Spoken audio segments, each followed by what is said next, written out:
Scott Brown, good to have you back at Hampden, the 150th year of the Scottish Cup. Before we get to all the successes you had in it, some people are greedy winning it 6 times. What are your memories of that competition growing up? Do you remember watching it? Yeah, I remember watching it. I remember Rangers and Celtic winning quite a lot of titles, to be fair. But no, it was always fond memories. You always grow up and you always want to be up there lifting that trophy. And for me, I was lucky enough to do it 6 times. And as captain as well, it was great. It was enjoyable playing in front of 55,000 at Hampden. Means a lot, especially when it's half and half and you're fighting for the love of the supporters and you're fighting for the supporters to go and win the trophy as well. For somebody that won it 6 times, it took you a few years into your career to actually win the first one. So see when the first couple of seasons are ticking by and you're maybe getting knocked out and feeling the disappointment, does that almost kind of spur you on? Did it become something you really wanted to tick off? Yeah, 100% that, winning the league, and as soon as you grow up you want to play with Scotland as well, and I was lucky enough to do them all and I've enjoyed every single moment of doing it. But as soon as you manage to walk up those stairs and you get that thrill and you know you've done it, you've worked hard, you're the best team in Scotland for that cup competition, it starts to sink in and you see the emotion on the fans as well, especially when we've had 30,000 fans here for Celtic. And I've been at Hampden before in the past and not won, and it's not a nice place, but walking up those stairs knowing that you've won the trophy and having those bragging rights, especially in Glasgow, is a huge thing for us. What do you remember about the first one? Is that always going to be special in its own way, because obviously it is the first and then those disappointments have been put to bed? Yeah, the first one's huge, but then it makes up for all the disappointments that you had. But then at the same time we went on and we won it 4 in a row, which was exceptional the way we done it. And a lot of people wrote us off, especially then us playing against Hearts here as well, and it was a hard game. It goes into cup final and goes straight into penalties as well, and you never know what can happen on penalties, and we got that little bit of luck that day. I think the one that's obviously going to stand out more than most for Celtic fans is the Tom Rogic one, the invincible treble. What do you remember about that day? That must be a real standout for you. Yeah, it was late on, and the thing is, we had that attitude that you never give up, and Brendan always believed that no matter what, we would go on, we'd win the game, and so did the lads as well. We all spurred each other on. It was a fantastic dressing room at the time.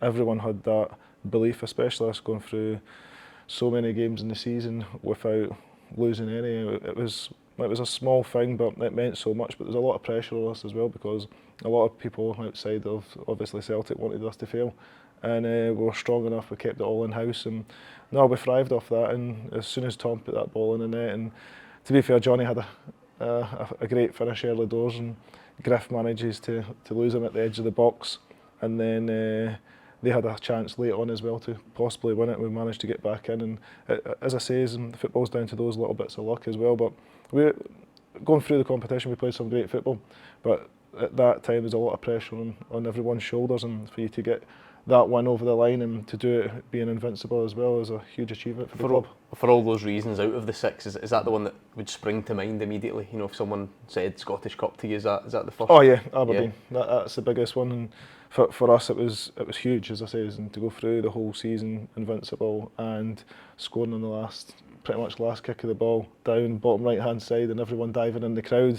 It was special moments, and it will live with me. Do you feel like you made Hampden a bit of a home for yourself then? Because, well, as a club, Celtic maybe had that little spell where some bad memories at Hampden, as you say, you then get all that success and you play numerous times for your country. Did you feel at home here?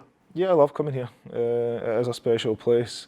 For me, to get a Scotland cap was exceptional. To go and get 55 as well, obviously, was great for me, and I think I could probably have pushed on a few more as well, but I think at the time it was right for me to retire, to prolong my career as long as I possibly could do. But no, I've enjoyed coming here. I've enjoyed winning trophies, walking up those stairs, knowing that you're the best team in Scotland for one reason or the other, and lifting the trophy and seeing all the fans cheering, having that emotion with you as well, and having that understanding that you've worked so hard, and at the end of the day we've managed to overstep the last kind of hurdle and get up there and lift that trophy. What about your own situation? You've not long left Fleetwood. How do you look back on that? How do you assess how the coaching career's going so far? Yeah, it was a great opportunity for myself and Stephen to go down there, and we obviously wanted to go outside of Scotland, and I've never been outside of Scotland in playing career, so it was something fresh.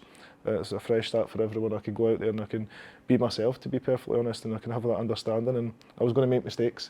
I was going to win games. I was going to get emotional, and it all happened. But the first season was exceptional. We got to the 5th round of the FA Cup that the club's never done before in their life. We got a lot of money in for that, and we finished 13th in the league. So we're in a good place, and we had a slow start to the season, and that's football. You got to move on. But no, I've got a lot of fond memories of being at Fleetwood.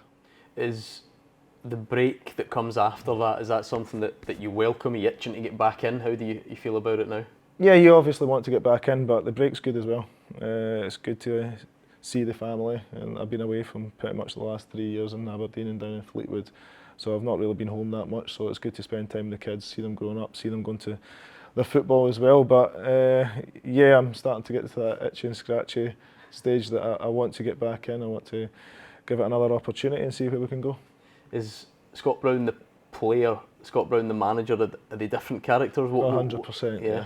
What's the main? Because obviously I think everyone who saw you play, if things weren't going your way, you could run harder, tackle harder, drive everyone on, and I guess as a manager you relinquish a bit of that control. What's it like? Yeah, you lose that little bit of control, but you've got to put that into the lads as well. You've got to try and install that winning mentality that everyone wants to have, and you go down the road, you want to win games, you want to go. We went away to some big clubs and big stadiums as well, Derby, Chef Weds, and we competed with them, we beat them going away from home as well, so it shows you what we were doing was working. It was just a slow start to the season, but I'm sure it would have got a lot better, and no, you just wish Fleetwood all the best.